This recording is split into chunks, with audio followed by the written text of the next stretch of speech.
지난 3월에 그 서초구에 있는 어느 빌라에 서모 씨라는 사람이 이주를 했습니다. 인테리어를 다 하고 입주를 했는데 6개월도 못 살아가지고 9월에 쫓겨나게 됐어요. 경매에 넘어가 버린 거예요. 자기가 그 입주한 집이 경매에 넘어가 버렸는데 하도 황당해가지고 법원에 가서 경매 처리됐으니까 법원에 가서 확인을 했고 따졌어요. 아니 이 집이 멀쩡한 집이 어떻게 경매에 넘어갈 수 있냐? 난 도저히 이해가 안 간다. 그리고 알아봤더니 그 사람이 살던 집이 101호였는데 그 집이 원래 102호였대요. 근데 102호가 이제 경매에 넘어갔는데 처음에 준공이 됐을 때 건축업자가 101호, 102호를 계단에 왼쪽, 오른쪽을 붙여야 되는데 이걸 바꿔 붙인 겁니다. 그러니까 101호 사람이 102호에 처음부터 들어가서 살았고 102호 사람이 101호에 들어가서 살았던 거예요. 그 바람에 이제 경매에 넘어갔는데 자기가 살던 집을 뺏기게 된 거예요. 그래서 그냥 길거리로 나앉아서 아들 집으로 갔죠. 그런데 조사에 의하면은 서울에만 그런 케이스가 확인된 것만 3,200건이 넘는답니다. 여러분 사시는 집은 안녕하신지 확인해 보셔야지. 이 추운 겨울에 잘못하면은 집이 바뀌어서 처음부터 거기에 들어가서 살았는데 이게 경매 넘어가면 그냥 뺏기는 거예요. 그 번지수를 잘못 찾아 들어가서 사는 거죠. 감사한 것은 주의 거룩한 영 성령께서는 번지수를 잘못 찾아서 입주하시는 일이 없다는 거예요. 하나님은 자신의 집이 어딘지를 분명히 알고 계세요. 우리가 생각하는 것처럼 성전, 교회당, 돌로 지은 건물이 하나님은 자기의 집이라고 거기에 들어가서 사시지 않고요. 고린도전서 6장 19절에서 말씀하는 것처럼 너희가 성령의 전인 줄 알지 못하느냐. 거듭난 우리 하나님의 사람들, 우리 몸이 성경에서는 성령의 전 성전이라고 말해요. 그러니까 하나님은 어디 가서 사세요? 이 건물, 빌딩, 돌로 지은 거기에 살지 않고 여러분 속에 하나님의 자녀 백성 속에 자리 잡고 살아계셔요. 그래서 하나님은 절대로 자기의 자녀를 경매에 빼앗기지도 않고 넘겨서 못 찾는 일도 없을 거예요. 그런 면에서는 걱정 안 하셔도 돼요.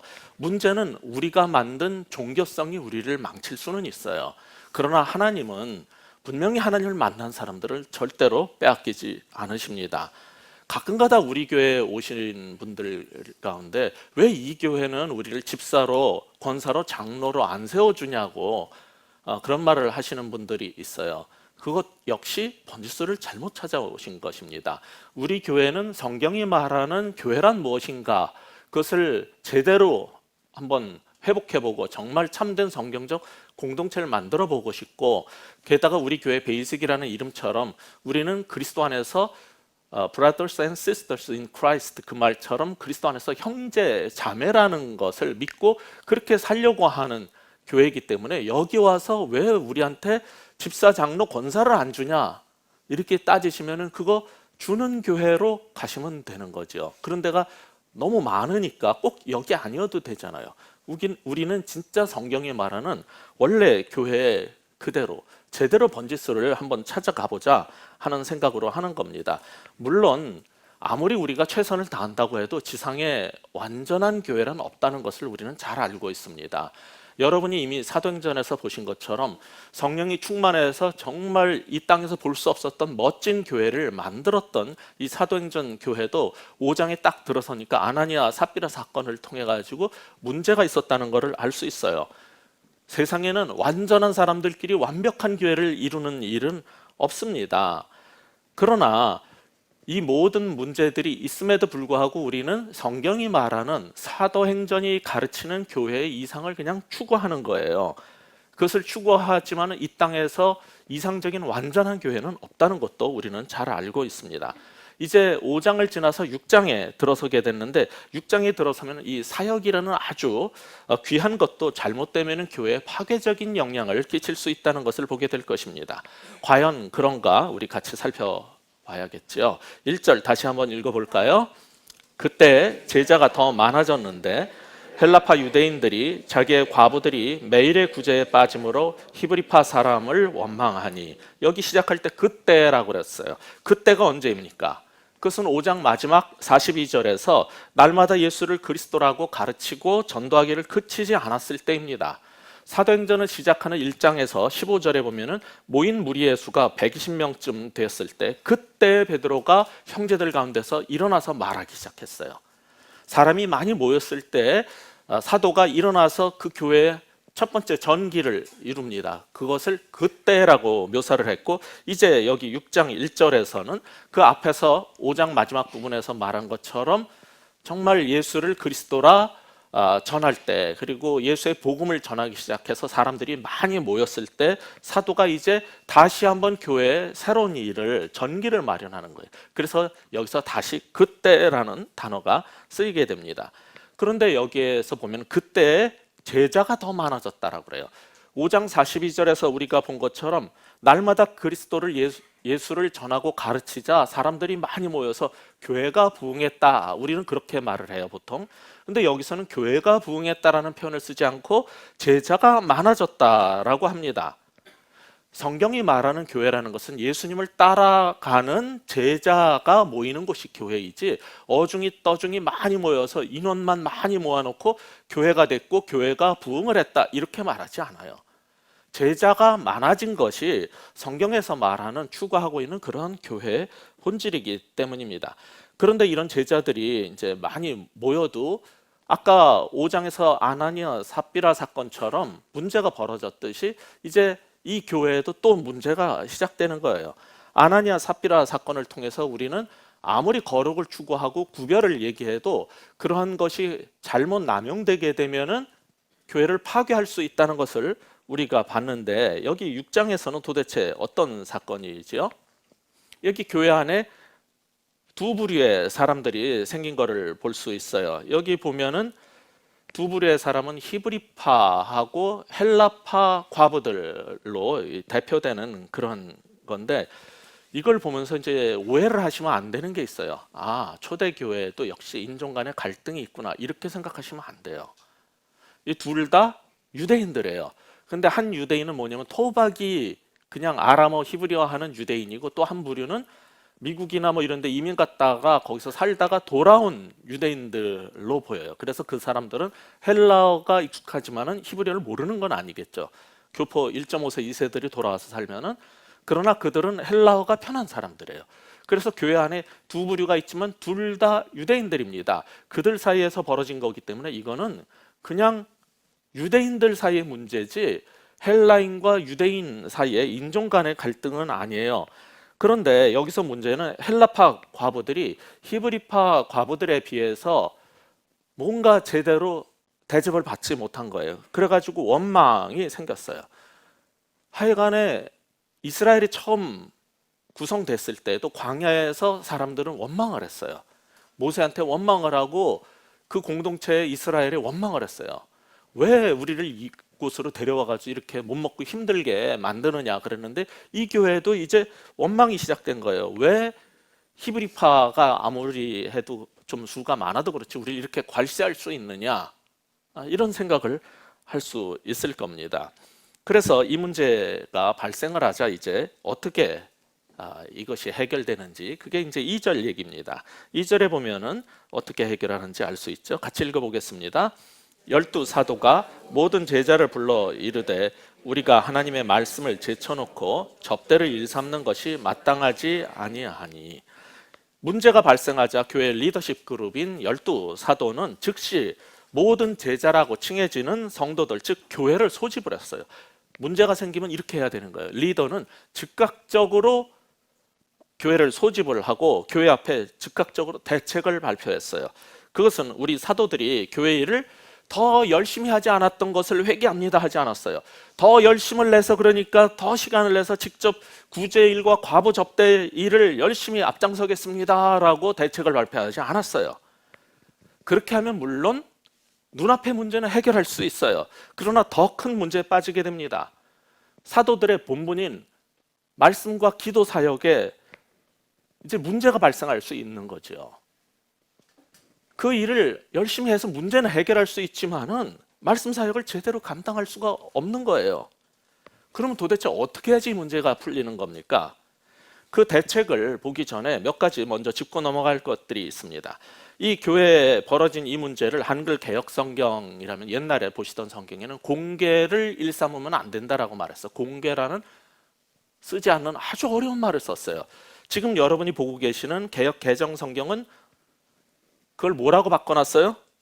접대라는 이거 김영란법에 저촉될 만한 용어를 사용을 했어요. 근데 이 단어가 헬라어로 원래 트라페스라는 단어인데, 이 트라페스라는 단어는 원래 의미는 식탁 테이블 혹은 이제 돈 바꾸는 사람들이 성전에서 이렇게 상 펴놓고 거기에서 돈 바꾸다가 예수님한테 엎어지고 다 쫓겨나고 막 이랬죠. 그런데 은행에서 돈 세는 계산대 테이블, 이 두 가지로 다 쓰이는 단어예요. 그런데 개역은 이것을 접대라고 번역을 했고, 새번역, 표준 새번역의 개정판을 보시면은 거기에 그냥 전통적으로 해오던 대로 공개 접대라는 표현을 쓰지만은 또 하나 뭐라고 했냐면 두 번째 의미로 재정 출납이라고 해놓은 게 있어요. 근데 이 지금 사도행전을 쓴 사람이 누굽니까? 누가가 쓴 거예요. 누가가 쓴 첫 번째 책이 뭐죠? 누가복음이에요. 그러니까 이 트라페사라는 이 헬라어 단어가 무슨 뜻인지를 알려면은 누가가 다른 누가복음에서는 이 단어를 어떻게 썼는가를 조사해 보면 알 수 있어요. 그럼 누가복음을 찾아보시면 19장 23절에 열문화에 비유해서 이 단어를 은행이라는 뜻으로 사용을 했어요. 그러니까 여기에서 지금 우리가 접대를 이렇게 계속하면 안 되지 않냐라고 할 때 이 접대라는 단어 또는 공개라는 단어가 전통적으로 뭐라고 생각을 했냐면은 밥 해주는 거라고 생각을 했어요. 식사 대접이라고 생각을 했어요. 근데 여러분 아셔야 될 게 초기 교회는 모든 교회에서 모이고 예배드리면 항상 식사를 같이 했어요. 밥 먹는 것 같고 같이 예배를 드리는데 굶길 리는 없어요. 그럼 여기선 뭘 말하는 걸까요? 지금 히브리파 과부들이 우리가 제대로 대접을 못 받았다고 생각을 하고 있는 거예요. 그럼 뭘 대접을 못 받았겠어요? 사도행전 4장에 보시면은 교인들이 자기의 집과 땅과 이런 걸 팔아가지고 사도들의 발 앞에 내려놓으면서 필요한 사람들한테 나눠주라고 전부 헌금을 했어요. 그래서 교회 안에 공동 펀드가 생겼어요. 구제를 위한 펀드가 생겼는데 그게 지금 이 얘기예요. 그것을 나눠주는 일에 문제가 발생한 거예요. 그러니까 어떤 사람에게는 좀 더 많이 갔는데 이 헬라파 과부들한테는 가난해서 이 사람들은 일단 이스라엘에서 과부는요 오늘날처럼 경제 행위를 할 수 없어요. 장사도 밖에 나가서 무슨 일도 할 수 없기 때문에 그냥 굶어 죽게 돼 있어요. 그래서 아들이 없으면 남편 죽으면 끝이에요. 그러니까 아들이 그렇게 중요했던 거예요. 그러니까 이 사람들은 교회에서 대주지 않으면, 돈을 주지 않으면 살 수가 없는 사람들이에요. 근데 교회에 헌금한 게 있는데 아니 히브리파 과부들한테는 잘 가는데 헬라파 과부한테 조금 들어온 거예요. 근데 우리는 그냥 이제 단순하게 전통적으로 그 배경을 잘 모르니까 그냥 식사 대접이 부실했다 이렇게 생각을 해왔던 거죠. 이 단어가 원래 은행 업무, 재정 출납 업무 단어라고요, 이게. 그래서 이 문제가 이제 생긴 거니까 사도들이 뭐라고 했냐면은 우리가 이 재정 출납 문제, 재정 교회의 헌금 관리에 적절치 못했다라는 걸 사과를 한 거예요. 그리고 이 문제를 해결하기로 한 거예요. 그 해결책이 3절, 4절이에요. 이것은 차원이 다른 해결책이었어요.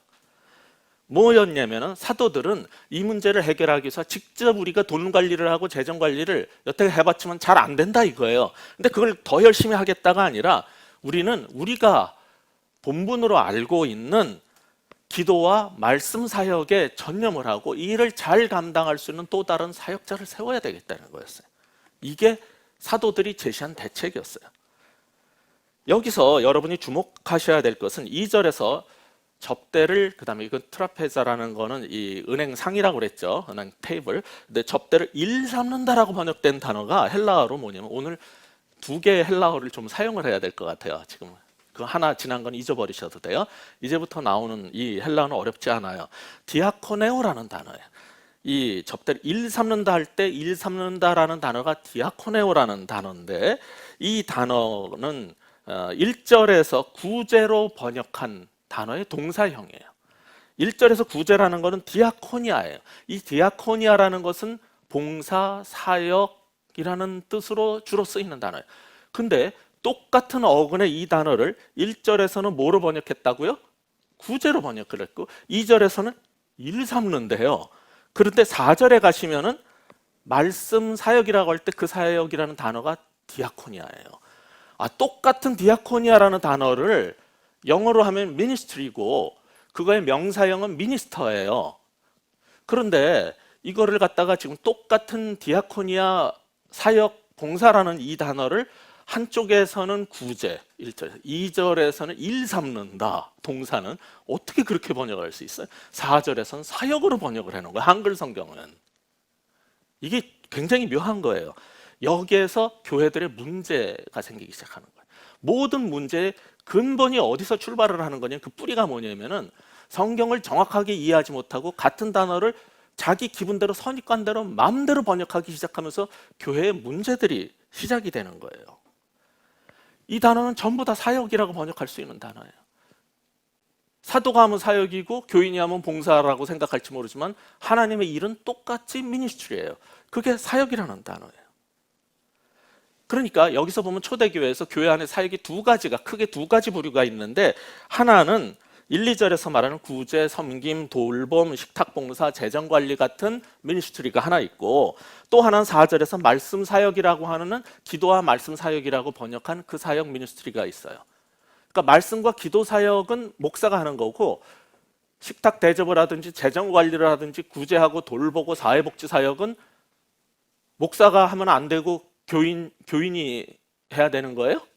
그건 사역이 아닙니까? 성경은 똑같은 디아코니아라는 단어로 둘 다 사역이라고 말하고 있는 거예요.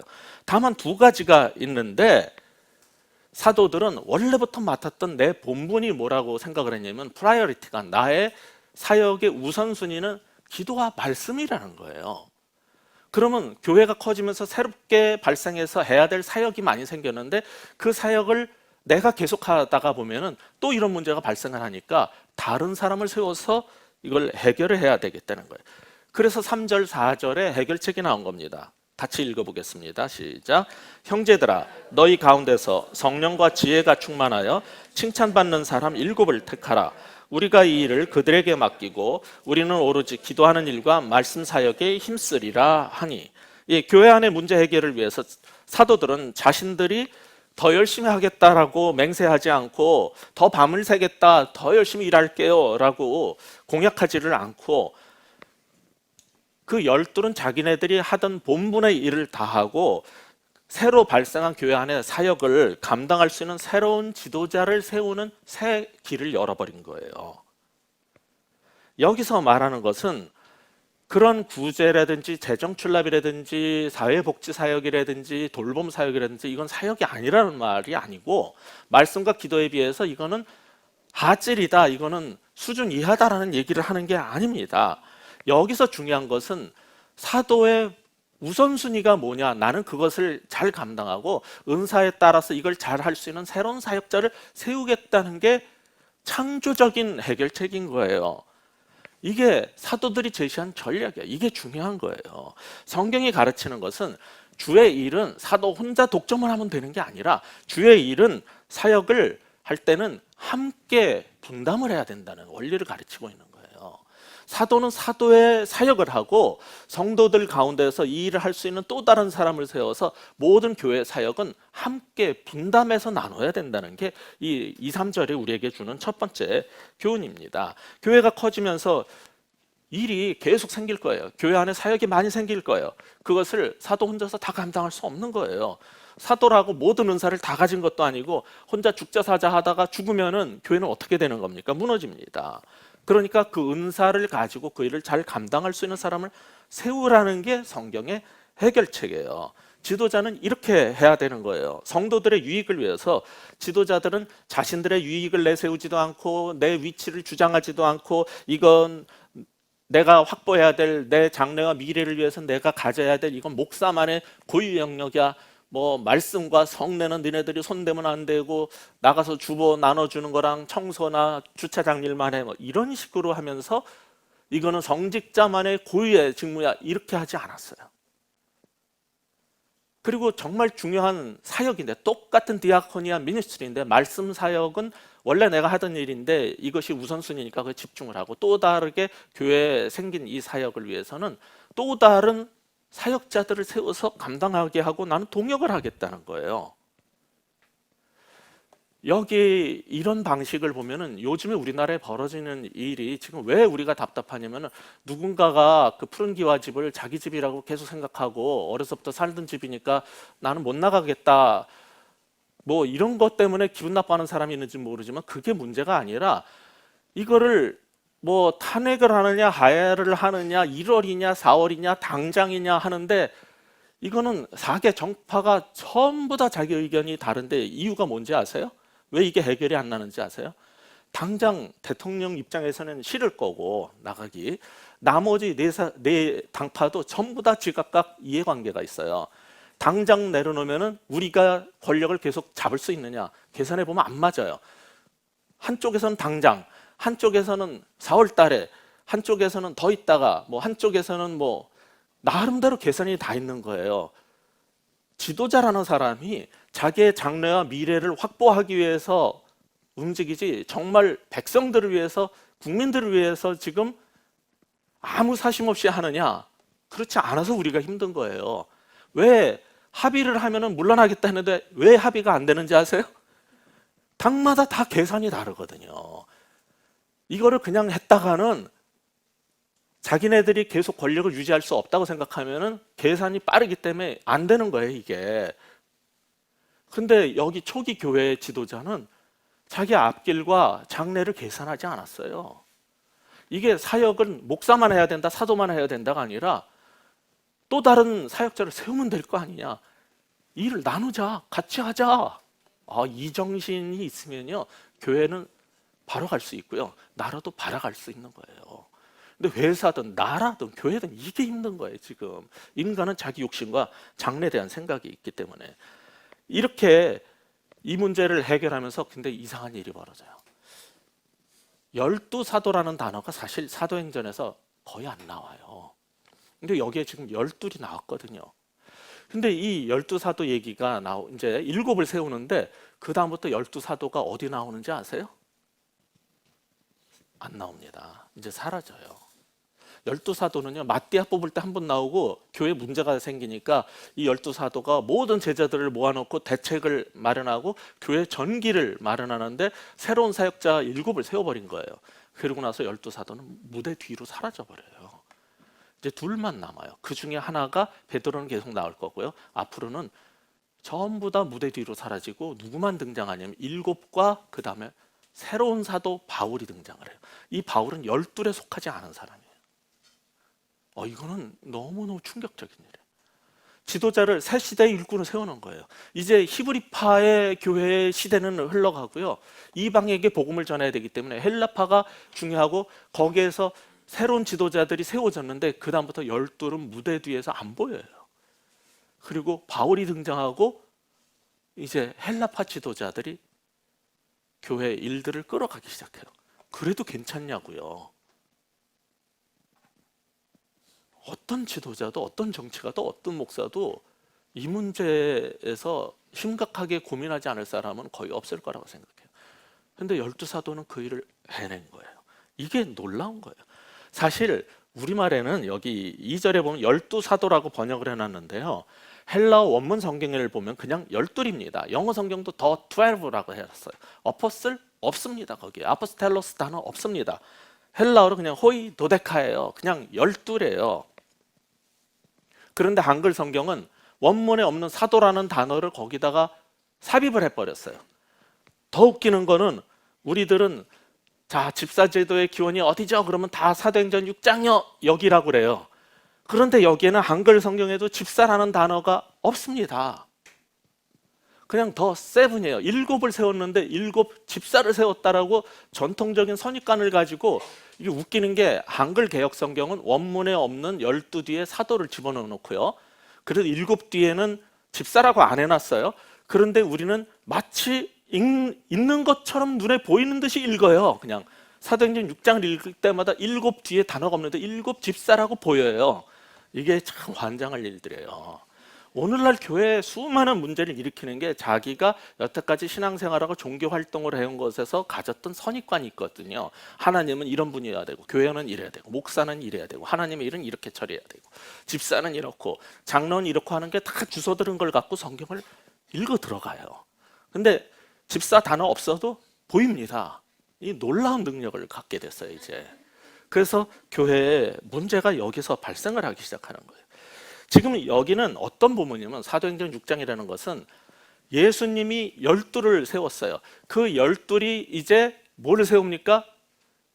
헬라파 지도자인 새로운 차세대 사역자인 7을 세우는 12 사도 공동체가 이제 7 목회자 공동체를 세우는 과정이에요.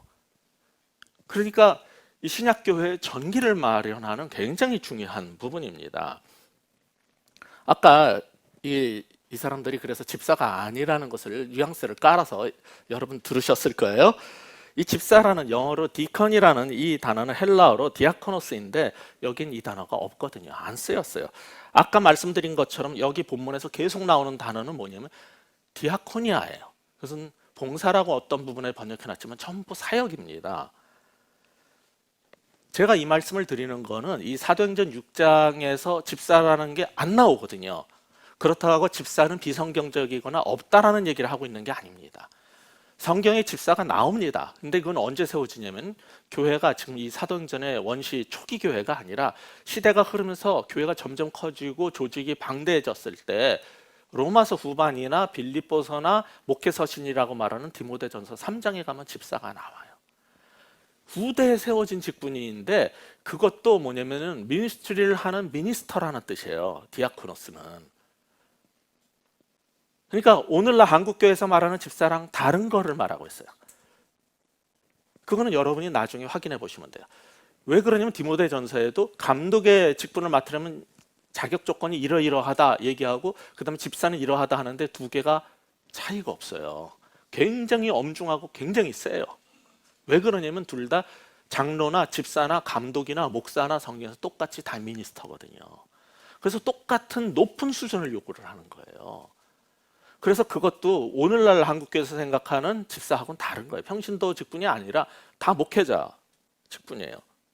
이게 이제 여러분한테는 굉장히 의아하게 들리고 좀 이상하게 들릴지 모르겠는데 여러분 한번 확인해 보셔도 좋아요. 빌립보서 1장 1절에 보면 그리스도 예수의 종 바울과 디모데는 그리스도 예수 안에서 빌립보에 사는 모든 성도와 그다음에 또는 감독들과 집사에게 편지하노니 할 때 이 감독과 집사는 젊은 목회자와 그다음에 총괄하는 목회자를 얘기하는 거예요. 성도들하고 사역자를 구분을 하는데 이 성도들은 그냥 일반 교인, 그리고 또 하나의 목회 직분을 가진 사람을 감독과 집사 이렇게 한 겁니다. 디모데전서 3장 8절도 이와 같이 집사들도 단정하고 일구이연을 하지 말고 술에 인박이지 아니하고 더러운 일을 탐하지 아니하고 쭉 나가다가 10절에서 이에 이 사람들을 먼저 시험하여 보고 그 외에 책망할 것이 없으면 집사의 직분을 하게 할 것이요 집사의 직분을 잘한 자는 아름다운 지위를 얻게 된다. 이게 전부 사역자에 대한 얘기예요. 이게 로마 가톨릭에 가시면 부제라는 직분이 있어요. 사제가 있죠, 신부님. 근데 신부가 될 신학교 졸업하고서는 신부 수업을 하고 있는 한국교회 전도사나 교단에 따라서 준목 혹은 강도사라고 부르는 게 있어요. 거기에 해당하는 게 가톨릭에서는 부제가 있어요. 그 부제가 디아코노스예요. 그러니까 개신교에 있는 집사는 가톨릭에 가면은 가톨릭 신학교 졸업하고 신부 서품 받기 직전 단계인 사역자를 디컨이라고 불러요. 그러니까 가톨릭 교회는 그 전통을 계속 갖고 온 거예요. 왜냐하면은 초기 교회의 문서를 보면은 안티옥의 이레니우스라든지 뭐 여러 교부들의 문서에도 전부 이 디컨을 목회자라고 말을 하고 있거든요. 가톨릭은 계속 그걸 가져온 거예요. 근데 개신교는 교회 안에 직분이 더 필요한데 이 집사를 성경이라는 것을 그 가톨릭이 보는 그런 사역자로 보지 않은 거예요. 우리는 평신도한테 그걸 줘버린 거죠.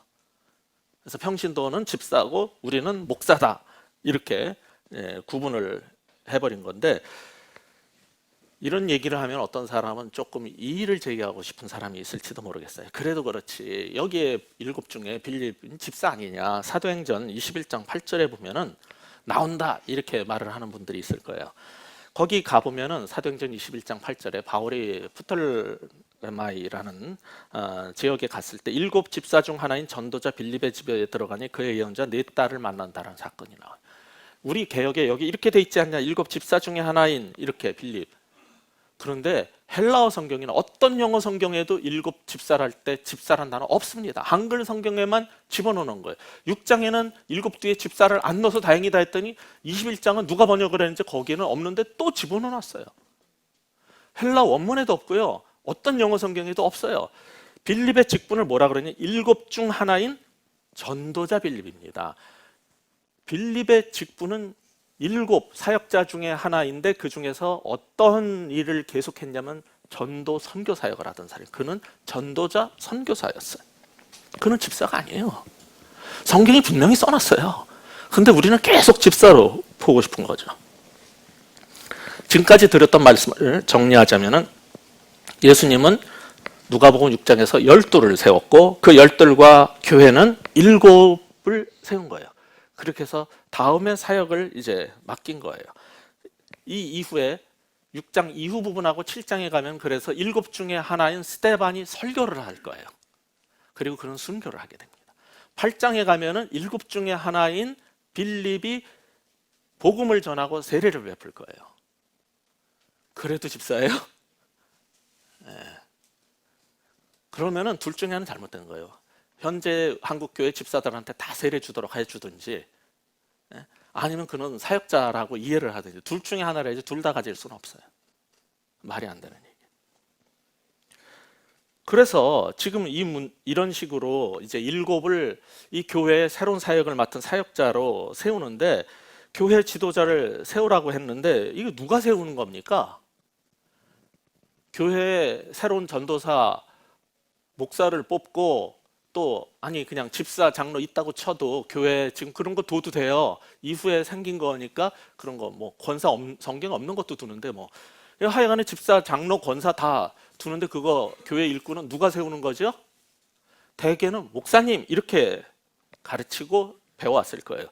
3절 5절을 보면은 누가 세우는지 알 수 있어요. 자, 5절 같이 읽어볼까요? 온 무리가 이 말을 기뻐하여 믿음과 성령이 충만한 사람 스데반과 또 빌립과 프로고로와 니가노르와 디몬과 바메나와 유대교에 입교했던 안디옥 사람 니골라를 택하여. 누가 택했어요? 이 7을 누가 선택을 했어요? 온 무리가. 온 무리는 뭐예요? 교회예요. 교인들이 지도자를 세우는 거예요. 이게 성경의 가르침이에요. 3절에서 이 사도들이 12사도들이 그렇게 하라고 말했고 그 말을 듣고 너무너무 즐거워하면서 기뻐하면서 온 무리가 이 말을 듣고 기뻐서 이 7을 그들이 택해서 세웠어요. 여러분, 교회의 일꾼은 교회가 세우는 거예요. 노회와 총회가 세우는 게 아니고요. 목사가 세우는 게 아니고 교회가 세우는 거예요, 일꾼은. 왜냐면은 교회의 목사라는 사람은 어떤 사람이냐면은 교회의 리더십을 인정받아서 그들을 돌볼 사람이기 때문에 대통령을 뽑을 때 주권을 가진 국민이 뽑듯이 교회에서 지도자를 뽑을 때도 이후부터는 전부 다 교회가 뽑게 돼 있었어요. 근데 오늘날 한국교회에서 이것을 목사의 독점권으로 만들어 버렸어요. 그래서 목사한테 잘 보이지 않으면은 뽑히기 힘들어요. 여기서 교회 부패가 시작이 되는 거예요. 초기 교회로 돌아간다는 것은 이런 것들을 이 정신을 알고 이것을 회복하는 거예요. 근데 자 생각해 보세요. 교회에 문제가 발생을 했는데 헬라파 과부들에게 이 기부금 헌금 나왔던 게 제대로 안 돌아가 가지고 이 문제가 심각해지고 해결을 위해서 12사도가 12이 제시한 대책이 그러면 그 일들을 잘 담당할 수 있는 정말 성령도 충만하고 지혜로서 일들을 잘 커버할 수 있는 일꾼을 새로 세우자 해서 세운다 그러면 한국교회 같으면요 좋아하겠어요? 목사 7을 뽑자 그러면은 싫어해요. 왜 싫어해요? 우리가 낸 헌금이 다 인건비로 쓰이는 걸 우리는 반대합니다. 이게 어떻게 해서 내는 헌금인데 죄다 목사들이 다 먹어치우냐고 사역자 많이 뽑는 거 싫어합니다. 그런데 이 교회는 희한한 게 있어요. 12이나 되는 동역하는 목회자 이 사역단이 있었는데 이들이 이 사역을 위해서 7을 더 뽑자 했더니 다들 기뻐했어요. 너무너무 즐거워했어요. 왜? 이렇게 해야지 우리 12사도들이 기도와 말씀에 전념할 수 있을 거 아니냐. 저분들은 처음부터 복음을 위해서 세워진 사람이고 새로운 사역이 교회 안에 필요하면 또 세워서 하면 이게 우리한테 더 좋은 거 아니냐. 이들이 이해를 했어요. 게다가 사도가 이러이러한 사람을 뽑으라 해서 성령이 충만하고 지혜로운 사람을 뽑아라 그랬더니 5절에서 이 말을 기뻐해서 와, 성령이 충만한 것뿐 아니라 아주 믿음도 센 사람을 골라 뽑았네. 믿음과 성령이 충만한 사람을 뽑았어요.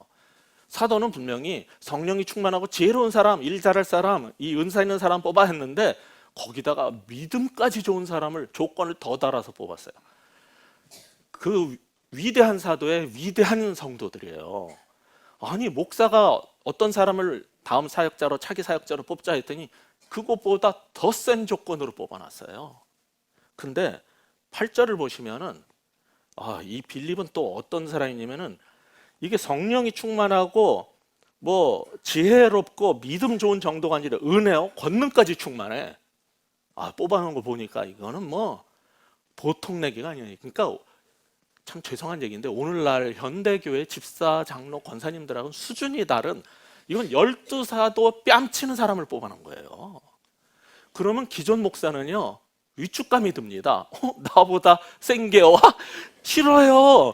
저 7이나 뽑아놓으면 내 월급도 깎일 수도 있고 거기다가 중요한 일도 뺏길 수도 있고 게다가 은사와 능력과 믿음과 지혜와 권능까지 다 가졌어. 센 사람들을 뽑아놨어요. 이게 사도행전 교회가 멋지다는 게 이런 거예요. 멋진 사도의 멋진 교인들이 사도들이 생각하고 명령한 거 넘어서 정말 최고의 사람들을 뽑아놓은 교회예요. 대단하죠. 여기에서 보면은 어떤 사람들이 그런데 차기 지도자로 뽑혔나를 보시면서 우리가 알아둬야 될 게 있어요. 교회 안에 일꾼을 세울 때는 분명한 기준, 정말 높은 기준을 가지고 뽑아야 된다는 걸 알 수 있어요. 그냥 좋은 학교 나오고 유학 갔다 오고 뭐 잘생겼고 뭐 강남의 유명 교회 목사 되려면요 미국에 유학 갔다 오고 뭐 게다가 훤칠하고 잘생겨야 돼요. 그렇지 않으면 여성도들이 더 많아가지고 안 뽑아줘요. 같은 조건인데 바울 같은 사람이 있으면은 쬐거 맞고 못생기고 이상하고 눈도 침침하고 이런 사람 안 뽑아요. 그래도 뭐 한국교회 그 전에 오정현 목사님 뭐 이런 정도 뽑을 때는 다 한 표 얼마나 여성들의 전폭적인 지지하에 뽑힐 수 있어요. 대개 보세요. 부임을 오는 사람들이 다 외적 조건 다 좋은 사람 뽑습니다. 그러면은 기존 목사는요, 원로 목사는 불안해져요. 근데 여기는 서로 교회를 위해서 행동한 거예요. 그런 걸 안 보고 정말 영적 조건만 보고 뽑은 거예요. 정말 대단한 교회죠. 그러면 이렇게 해서 교회가 7을 세워놨어요. 그러면은 남은 단계가 뭡니까? 최종 단계가 6절이죠. 같이 읽겠습니다. 사도들 앞에 세우니 사도들이 기도하고 그들에게 안수하니라. 사도행전 교회가 정말 대단한 거는 이렇게 영적으로 뛰어난 지도자를 세웠다는 것만 대단한 게 아니라 여기에 그 다음 최종적으로 이거를 교회 앞에 인준을 하고 마무리하는 작업이 있는데 여기서 놀라운 게 보여요. 여기 이제 안수를 하는데 이게 안수라는 거가 뭡니까? 얼마 전에 우리 권 목사님도 목사 안수를 받았고 우리 이성애 목사님도 안수를 받았는데 대개 목사 안수 받을 때 보면 안수위원이 여러 명이 있어요. 근데 목사 안수 받을 사람도 여러 명이면은 저 능력 있는 목사님이 내 머리에다 손을 얹어줬으면 좋겠는데 막 그러면서 괜히 그쪽으로 가보고 막 이런 일들이 벌어져요. 왜 그러냐면은 안수 그러면은 손을 얹고 안수를 한다 그러면은 그 능력의 종의 능력이 손으로 막 나가가지고 막 여기가 뜨거워지고 막 그러면 다 대머리 되는데 그걸 왜 좋아하는지 모르겠어요. 그 능력이 전수되고 나눠진다라고 내 능력을 부어준다라고 생각을 하는데 여기에 보시면은 6절에 보시면은 사도들 앞에 세우니 어떻게 했냐면은 기도했고 그 다음에 그 후에 안수를 했는데 두 개가 분리돼 있어요. 안수 기도를 한 게 아니에요. 우리가 생각하는 것처럼 안수 기도를 통해서 능력이 전수되고 나눠지는 게 아니라 기도를 했고 그 다음에 안수를 했어요. 안수라는 것은 하나님께서 이미 성령을 주시고 자신의 종으로 세워놓은 사람을 교회 앞에 공적으로 인정을 해서 그들을 교회 지도자로 세우는 공적 인준식이지, 이게 절대로 안수라는 것이 능력이 나가는 일이 아니에요. 만약에 안수를 받았는데 능력이 생겼다라는 건 무슨 얘기냐면, 안수 받기 전에 기도를 할 때 하나님께서 은사로 능력을 주셨을 수 있어요. 그게 안수를 할 때 불일 듯이 다시 올라올 수 있어요. 나중에 성경에서 그 얘기가 나올 거예요, 다른 부분에서. 그래서 여기에서 보면은 기도를 하고 안수를 하는 이 두 가정이 나오는데, 근데 제가 이 본문을 연구하다가 충격을 받은 게, 누가 안수를 했냐. 그전에는 아무 문제가 없었어요. 제가 사도들 앞에 세우니 사도들이 기도하고 그들에게 안수했다. 그래서 사도들이 안수 기도했겠지, 뭐 목사 안수식 할 때처럼, 이렇게 생각을 했는데, 이게 문제가 생기기 시작하는 거예요. 이게 헬라 원문으로 보면은, 아니 뭐 헬라어를 볼 필요도 없이 영어 성경을 여러분이 보시면은, 이게 우리말 성경도 사도들이 기도하고 여기에 그다음에 콤마하고 그들에게 안수가 아니라 이렇게 해야지 더 맞을지도 모르겠어요. 이게 주어가 불분명해요. 주어는 이거는 그들이거든요. 근데 그들이 사도일 수도 있고 교회일 수가 있어요. 근데 전통적으로 우리는 안수 기도는 목사가 해야 된다고 생각해서 그냥 사도들이라고 했는데, NIV, NRSV, NASB 모든 주요 영어 성경들이 전부 여기에 그들이 사도들 앞에 일곱을 세웠다라고 했어요. 그들이 세우니 사도들이 기도를 했고 그 다음에 그들이 안수했다라고 돼 있어요. 이 그들이 사도일 수도 있지만은 온물이 교회일 수도 있는 거예요. 근데 독일의 유명한 신학자 중에 나우베라는 사람이 있는데, 이 사람은 이 원문을 연구를 하면서 이 부분은 교회가 안수했다라고 해석하는 것이 더 맞다고 주장을 하는 거예요. 어떤 게 맞는지는 사실은 학자들마다 이견이 있어서 정확하게 이거다라고 단언하기가 굉장히 힘들어요. 그런데 적어도 여기서 분명한 것은 교회가 일곱을 사도들 앞에 세웠어요. 너희들이 선택해라 하니까 즐겁게 일곱을 골라서 딱 세워줬더니 교회와 사도들이 함께 기도하고 함께 안수한 거라고 보는 게 제일 무난해요. 적어도 사도들이 그냥 단독으로 했었다고 쳐도 분명한 것은 이 교회에 일꾼을 세우는 데 분명히 성도들의, 제자들의 의견에 의해서 이루어졌다는 거예요. 그리고 그들을 위해서 새로 사역자를 세울 때 성도들이 기도를 안 했겠어요? 했을 거예요. 그러면은 우리가 지금 알아야 될 게 있어요. 교회 일꾼을 세우는데 주체는 누가 돼야 돼요? 사도행전 교회로 볼 때 성경적 교회로 돌아간다면은 교회의 지도자를 세우는데 주체는 누가 돼야 돼요? 한 사람의 목사가, 사도가 뭐 12명이 목사가 있는 교회는 없으니까 독점할 수 없고, 이거는 교회가 주체가 돼서 하는 거예요. 지도자를 뽑는 것도 교회가 하는 거고, 그들을 세우고, 그러면 목사는 뭐 하는 거냐면 그들이 온 교회가 하나님 앞에 지도자로 세우겠다고 이렇게 해놨기 때문에 그것을 인정하는, 그게 안수식이 돼야 되는 거죠. 사실 민수기 27장에 보면은 모세가 이제 물러갈 때 여호수아를 하나님께서 세우라고 그러잖아요. 거기에 이런 말이 나와요. 여호와께서 모세에게 이르시되 눈의 아들 여호수아는 그 안에 영이 머무는 자니, 그러니까 벌써 미리 성령이 세워놓으신 거예요. 그 안에 성령이 계셨어요. 영이 머무는 자니 너는 데려다가 그에게 안수하고 그를 제사장 엘라살과 온 회중 앞에 세우고 그들의 목전에서 그들에게 위탁을 하고 내 존귀를 그에게 돌려 이스라엘 자손의 온 회중을 그에게 복종하게 하라. 이게 구약에서 지도자 세우는 방식이거든요. 근데 여기에도 미리 하나님이 택하신 종을 그냥 안수한다는 건 인정하는 거예요. 모세는 인정을 하는 거고, 누가 여호수아를 세웠어요? 하나님이. 누가 성령을 부어놨어요? 하나님이. 모세는 뭐만 했어요? 인정하고 온 교회 앞에서 안수를 하고, 너희들이 이제 나 대신 내 모든 지도자의 권위를 여호수아가 갖는다. 너희는 여호수아가 지도자로 알고 존중하고 복종해라. 이렇게 세우는 거예요. 지금 사도행전 교회에서 교회가 그걸 하고 교회 앞에서 이제 12사도가 안수를 하고 그래서 인정을 하는 거예요. 교회의 지도자로. 똑같은 사건이에요, 이게 사실은. 그렇게 해서 차세대 지도자들이 세워진 거죠. 그 결과가 뭡니까? 7절입니다. 마지막 같이 읽겠습니다. 하나님의 말씀이 점점 왕성하여 예루살렘에 있는 제자의 수가 더 심히 많아지고 허다한 제사장의 무리도 이 도에 복종하니라.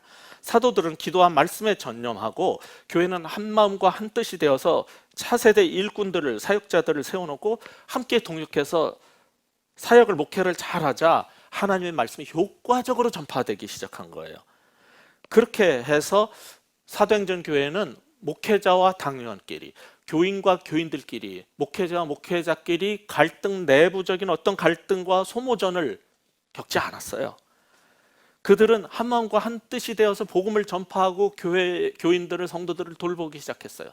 그 결과 복음이 급속하게 퍼져나가고, 그래서 교회가 부흥해서 큰 대성전을 지었다가 아니라 하나님 말씀이 점점 왕성하여 예루살렘에는 제자의 수가 더 심히 많아지고, 1절에서 시작했던 것이 마지막 7절에서 반복이 되는 거예요. 제자가 많아졌다는 거죠. 예수님을 따르는 자들이 많아졌다는 거죠. 심지어는 어떤 사람까지 예수님을 따르게 됐어요? 허다한 제사장의 무리도 따랐다는 거예요. 이 도에 복종했다라는 말은, 도는 믿음이에요. 이게 예수 믿는 믿음의 도, faith, 영어로 그렇게 번역하는 게 맞아요. 이 믿음의 제사장들이 복종을 했어요. 이 제사장들은 어떤 사람이냐면 종교 활동에 똘똘 뭉친 사람들이에요. 이들은 종교 행위 그 자체가 몸에 밴 사람들이에요. 이들이 예수의 믿음 앞에 깨졌다는 거예요. 이게 진짜 교회입니다. 우리는 어떤 교회를 세워가야 되는 겁니까?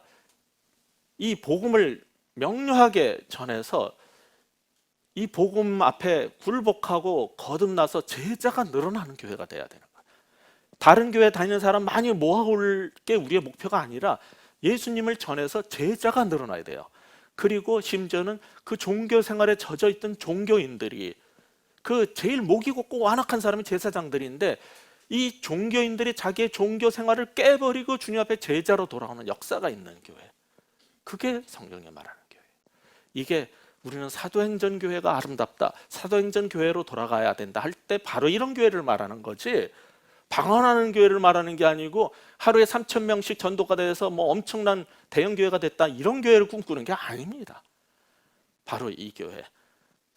교회를 위해서라면은 지도자들도 사심없이 다 내려놓고 함께 동역하고 복음을 명료하게 전하고, 그로 말미암아 정말 제사장 같은 종교인들까지 깨어지고 돌아오는 교회, 그런 교회를 우리 베이직 교회가 만들어낼 수 있기를 주의 이름으로 축원합니다. 기도하겠습니다.